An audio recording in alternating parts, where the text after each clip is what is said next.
Hello students. तर आपला 4th topic start झाला आहे, मोलेक्युलर बेसिस ऑफ इनहेरिटन्स. त्याच्यामध्ये ऑलरेडी 2 लेक्चर्स झालेले आहेत. जर कोणी बघितले नसतील तर आधी ते बघून मग हा पार्ट 3 जो 3rd लेक्चर आहे ते बघायचं. तर आज आपण बघणार आहोत DNA रेप्लिकेशन. तर रेप्लिकेशन म्हणजे काय? तर रेप्लिकेशनलाच दुसरा वर्ड आहे डुप्लिकेशन. म्हणजे एका सेल किंवा एका DNAचे नवीन 2 DNA तयार होतात, तर त्याला रेप्लिकेशन असं म्हणतात. ओके, काय होतं त्याच्यामध्ये? एक जो DNA असतो, म्हणजे आपल्या बॉडीमध्ये जो एक DNA असणार आहे, त्या एका DNAचे पुढे 2 DNA तयार होतात, तर त्याला काय म्हणतात? DNA replication. तर फर्स्ट त्याच्यामध्ये पाहायचं आहे आपल्याला functions of DNA. DNA रेग्युलेट्स and controls all the cellular activities. ज्या सेल्युलर लेवलला म्हणजे सेलमध्ये होणाऱ्या ज्या ॲक्टिव्हिटीज आहेत त्या सगळं रेग्युलेट आणि कंट्रोल करण्याचं, म्हणजे कधी केल्या पाहिजेत, त्याच्यानंतर कधी थांबवल्या पाहिजेत, हे सगळं कोण बघत असतं? तर DNA. DNA replicates and gets distributed equally to the daughter cells when the cell divides. Okay, तर जेव्हा सेल डिवाईड होते, म्हणजे एक आपण सेल डिव्हिजन पाहिलं, तर सेल डिव्हिजनमध्ये काय होतं? एका सेलपासून जेव्हा 2 सेल तयार होतात, मग त्या सेलमध्ये DNA एकच असणार आहे ना, मग त्या DNAचं पण रेप्लिकेशन होऊन त्या सेलमधला DNA पुढे ज्या डॉटर सेल, नवीन ज्या 2 सेल तयार होतात, त्या 2 सेलमध्ये तो DNA जाण्यासाठी काय करावं लागणार आहे? तर त्याची डुप्लिकेटिंग प्रोसेस म्हणजे रेप्लिकेशन व्हावं लागणार, जेणेकरून काय होतं? तर सेम जो कसा तिथे असणारा DNA आहे तसाच्या तसा पुढे कॅरी फॉरवर्ड होतो. Carrier of genetic information. तर DNA काय करतात? जी जेनेटिक इन्फॉर्मेशन आहे, जेनेटिक इन्फॉर्मेशन म्हणजे काय? तर पॅरेंटपासून त्यांच्या जे कोण यंग वन्स असणार आहेत, म्हणजे त्यांचे जे काही डॉटर सन जे काही असणार आहेत, तर त्यांना जे काही सगळ्या कॅरेक्टरिस्टिक्स जातात, जसं की आपण म्हणतो की हा याच्या एखादा मुलगा त्याच्या आईसारखा दिसतो, त्याच्या वडिलांसारखा. एखादी मुलगी तिच्यामध्ये काही गुण वडिलांसारखे असतात, काही गुण आईसारखे असतात. मग हे कशामुळे होतं? तर त्यांच्याकडून जेनेटिक मटेरियल असेल, जेनेटिक इन्फॉर्मेशन आहे, ती पुढे येते, म्हणून ते थोड्या प्रमाणात काही ना काहीतरी साम्य आईकडून मॅटर्नलकडून असतं आणि दुसरं पॅटर्नलकडून असतं. हेटेरोकॅटॅलिटिक function directs the synthesis of chemical molecule other than itself.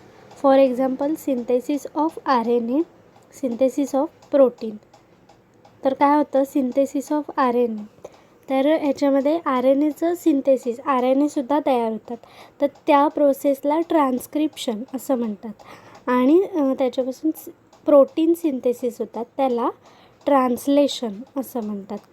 Okay, ह्या टर्म कायम लक्षात ठेवायचं. जेव्हा RNAचं सिंथेसिस होतं, RNA तयार होतो, त्याला ट्रान्स्क्रिप्शन म्हणतात. आणि जेव्हा प्रोटीन तयार होतं तेव्हा त्याला ट्रान्सलेशन असं म्हणतात. Autocatalytic function directs the synthesis of DNA itself. For example, replication. A master molecule of a cell that initiate, guides, regulates and controls the process of protein synthesis. तर जे मास्टर मोलेक्युल्स आहेत सेलमधले, ते काय करतात? Protein सिंथेसिसची process carry forward करतात. Replication is the process by which DNA duplicates itself and forms 2 copies that are identical to it. तर काय होतं याच्यामध्ये? जे रेप्लिकेशन प्रोसेस आहे त्याच्यामध्ये DNA डुप्लिकेट होतो, स्वतः जो DNA असतो तो स्वतःच डुप्लिकेट होऊन त्याच्यात 2 कॉपी तयार होतात. eukaryotes, replication of DNA occurs once in the S phase of interphase. म्हणजे सेल डिव्हिजनच्या वेळी जी एस फेज असते, G1 phase, S phase, G2 phase, ह्या फेज आपण बघितल्या होत्या सेल सायकलमध्ये. त्यातल्या एस फेजला DNA रेप्लिकेशन होत असतं. The step involve in DNA replication. तर DNA रेप्लिकेशनमध्ये कोणत्या स्टेप्स इन्व्हॉल्व आहेत? फर्स्ट आहे ॲक्टिवेशन ऑफ न्यूक्लिओटाइड्स, सेकंड आहे पॉईंट ऑफ ओरिजिन और इनिशिएशन पॉईंट, त्यानंतर unwinding of DNA molecule, fourth formation of Y shaped replicating fork, fifth आहे synthesis of new strand, six leading and lagging stand, seven formation of daughter DNA molecule. तर इथे काय होतं, पहिलं जो न्यूक्लिओटाइड base असतात ATGC आपण जे बघितले DNAवरती, ते पहिले काय होतात, ॲक्टिवेट होतात. मग नंतर त्यांच्यामध्ये एक पॉईंट ठरतो ओरिजिनचा, जिथून काय होतं त्या ठिकाणावरून DNAचं रेप्लिकेशन स्टार्ट होतं. म्हणजे तिथे नवीन 2 DNA तयार व्हायला सुरुवात होते. म्हणजे तिथे कशा पद्धतीने स्ट्रक्चर होतं, तर हा DNA आहे आपला. ओके, तर इथे समजा हे पॉईंट आहेत रेप्लिकेशनचे. ओके, तर इथून काय होणार आहे, हा जो स्ट्रँड आहे तो इकडे सेपरेट होतो, इकडचा स्ट्रँड इकडे सेपरेट होतो. ओके, ते सेपरेट झाले की त्याच्यानंतर काय होतं, त्याला कॉम्प्लिमेंटरी DNA कसा असतो, डबल स्ट्रँडेड असतो ना. तर मग इथे आता हे जे सिंगल स्ट्रँड झाले, दोन्ही वेगवेगळीकडे गेले, तर त्यांना मग काय होतात, कॉम्प्लिमेंटरी स्ट्रँड्स पुढे तयार होतात. अशा पद्धतीने कॉम्प्लिमेंटरी स्ट्रँड तयार होतात. आणि मग पुढे काय होतं, तर इथून कट होतो आणि जे 2 वेगवेगळे DNA आहेत ते तयार होतात.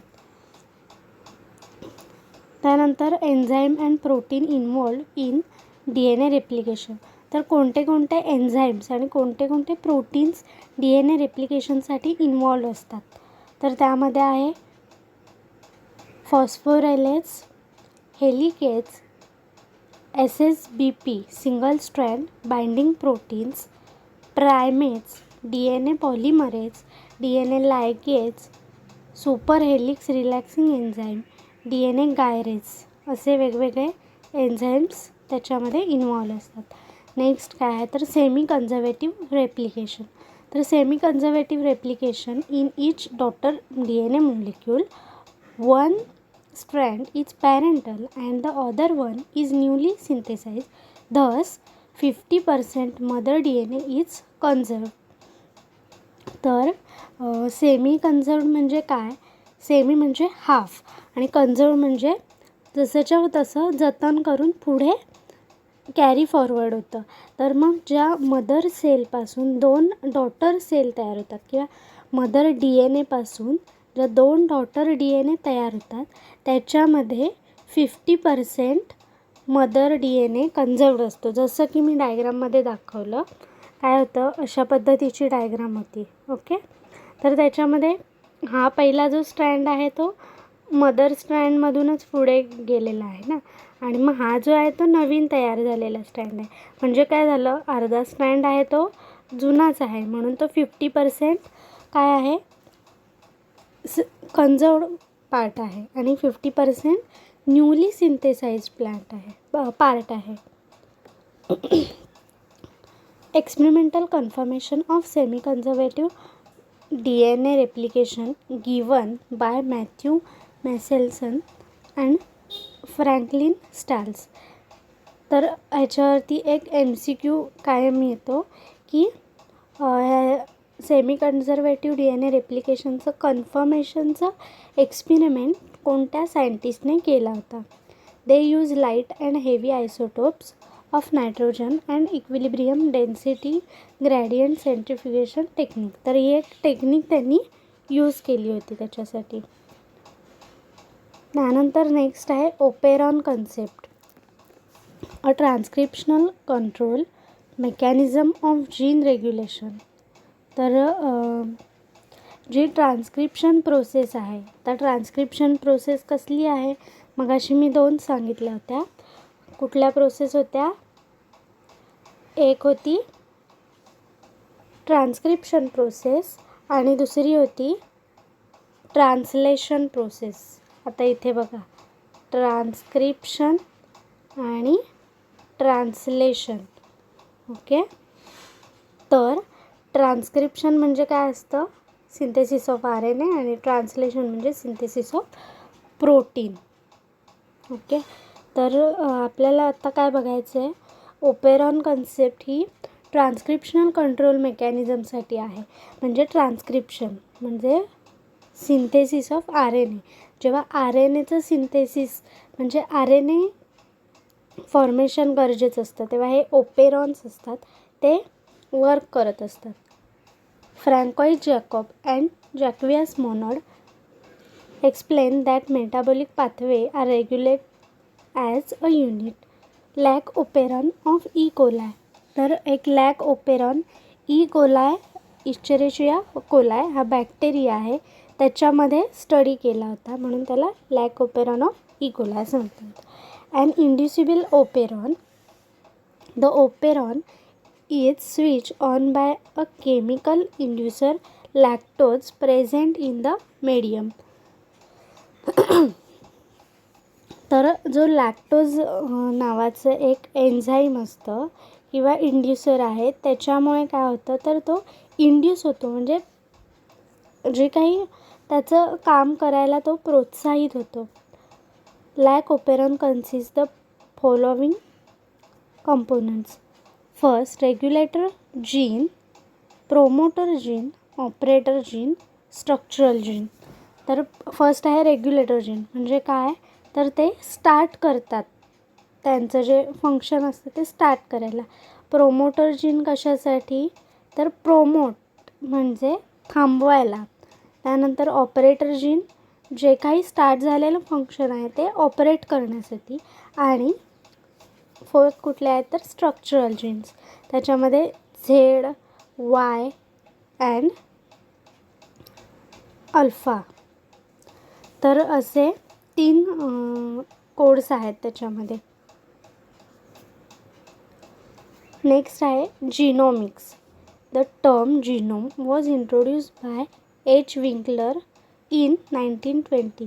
तर जीनोम म्हणजे काय असतं, तर स्टडी ऑफ जीन, ह्याला काय म्हणतात, जीनोम असं म्हणतात. आणि याचा स्टडी 1920मध्ये कोणत्या सायंटिस्टने केला होता, तर H.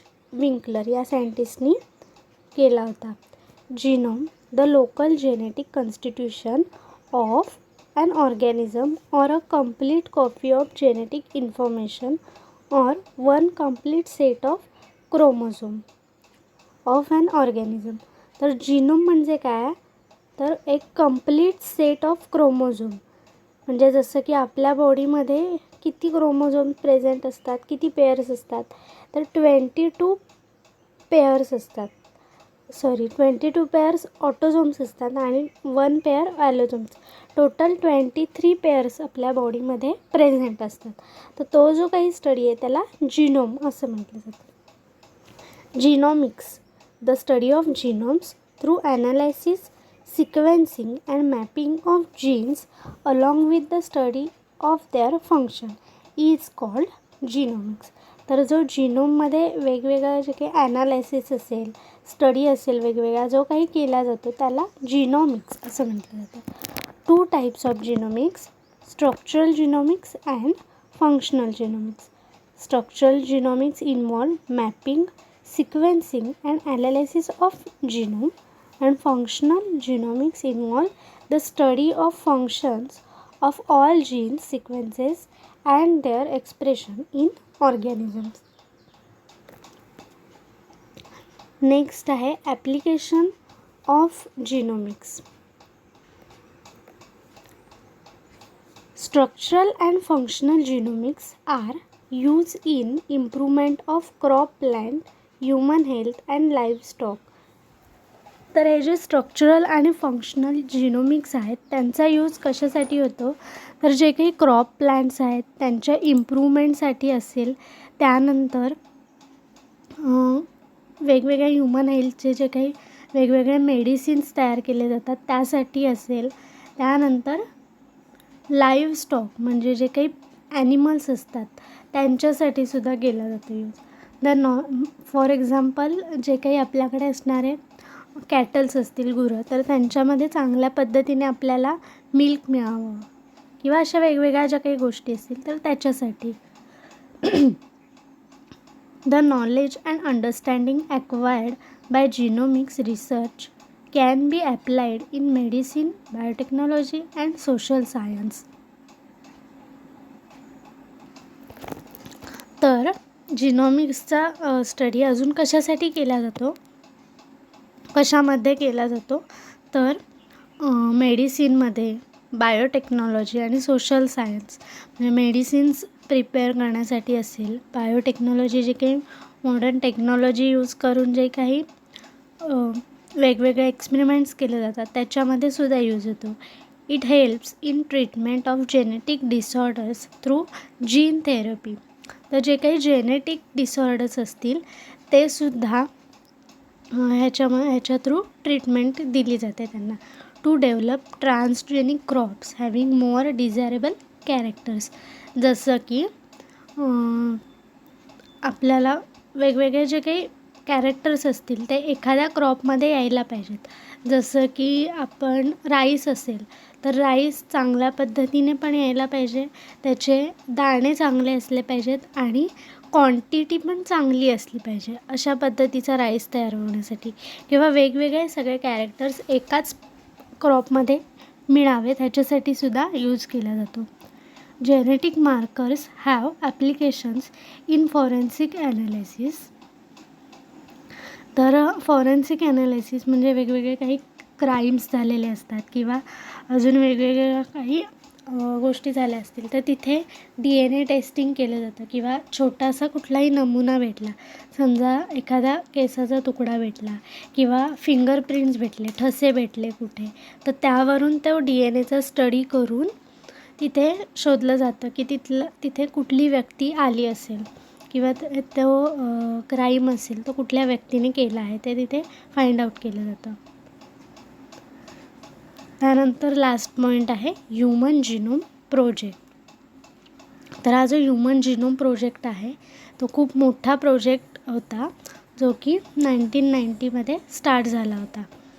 Initiate in 1990 under the international administration of the human genome organization HUGO.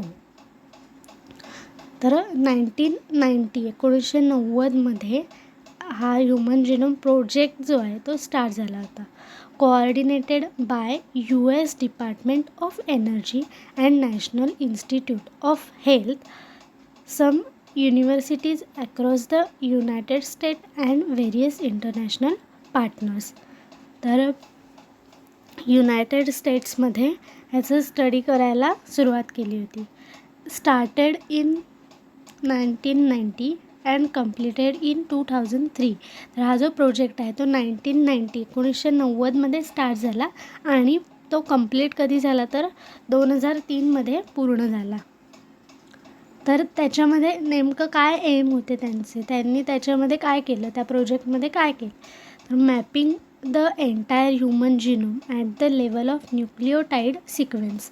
तर जो न्यूक्लिओटाईड सिक्वेन्स असतो म्हणजे जसं की आपण DNAवरती बघतो ना ATGC असं लिहिलेलं असतं, तर समजा हा DNA आहे, ओके. तर असेच त्याच्यावरती न्यूक्लिओटाईड्स प्रेझेंट असतात. तर ते न्यूक्लिओसाइड्स कुठले आहेत, ATGC, CA, T असे सिक्वेन्स असतो. तर तो हा न्यूक्लिओटाईड सिक्वेन्स झाला. ह्यांना न्यूक्लिओटाईड्स म्हणतात. ATGC ॲडिनोसिन, थायमिन, ग्वानिन आणि सायटोसिन. तर हे जे न्यूक्लिओटाईड्स आहेत त्यांचा सिक्वेन्स तिथे मॅपिंग केलं, म्हणजे त्याचं पूर्ण टेस्टिंग केलं ह्युमनमधल्या जिनोमचं. त्यानंतर to store the information collected from the project in databases. तर जी काही इन्फॉर्मेशन भेटली होती ती सगळी कलेक्ट करून एक डाटाबेस करून, एक डाटा तयार करून सगळं कलेक्ट करून ठेवायचं होतं त्यांना त्या प्रोजेक्टमध्ये. To develop tools and techniques for analysis of data. त्यानंतर transfer of the related technologies to private sectors such as industries. तर ज्या काही रिलेटेड टेक्नॉलॉजीज असतील तर त्या टेक्नॉलॉजी कुठल्या प्रायव्हेट सेक्टर किंवा इंडस्ट्रीजमध्ये किंवा वेगवेगळ्या कंपनीमध्ये वापरल्या जातात, तिकडे तो डाटा पाठवून त्याच्यावरती ॲनालायसिस केलं taking care of legal, ethical and social issues with may arise from project.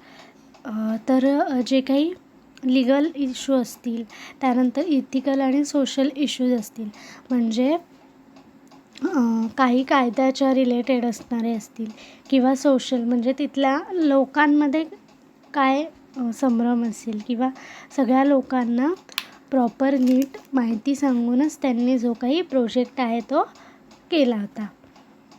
To provide complete and accurate sequence of 3 billion DNA base pairs that make up the human genome. तर ह्युमन जिनोममध्ये total 3 billion DNA base pairs present असतात, असं त्यांनी एक study केला त्याच्यामध्ये. To find out the estimated number of human gene. Now about 33,000 genes have been estimated to be present in humans. तर त्यांनी तेव्हा फाइंड आउट केलं की ह्युमन बिंगमध्ये